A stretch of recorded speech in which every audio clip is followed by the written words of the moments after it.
Guys, another vlog na naman. Nandito tayo ngayon sa number 9 CP Garcia Avenue, UP Diliman, Quezon City. Dito sa ating Icon Shop. Ayan, bagong-bago, ADB 160 guys. Inabail nito package F, which is Icon Terra. We have Icon Mini Driving Light version 2. Also PA Auto Style yung inabail niya.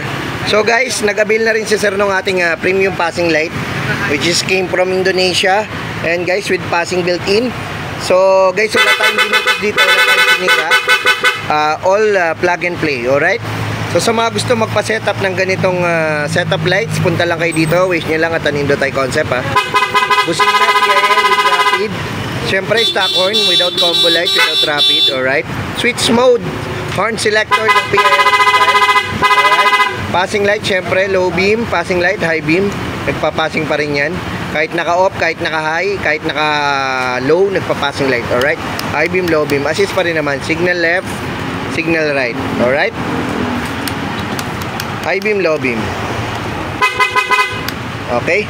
Sa mga gusto magpakabit ng ganitong setup lights guys punta lang kayo dito sa shop.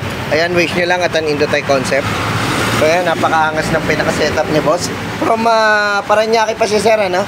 Ayan, shoutout kay sir from Paranaque, bagong-bagong unit niya. So babiyahe siya ng Bicol. Ayan, nagpakabit ng all the way Icon brand. All the way Icon brand. Icon Terra, Icon Mini Driving Light version 2. Siyempre, we have night all Mini Driving Light switch with the left switch OEM passing light. Ayan, no cut, no splice, alright? Japan materials, Nito tape. Siyempre, Denso Japan relay. Fuse box, Japan din, and wire, Japan din, alright? Kung gusto magpakabit, punta lang kayo dito sa shop.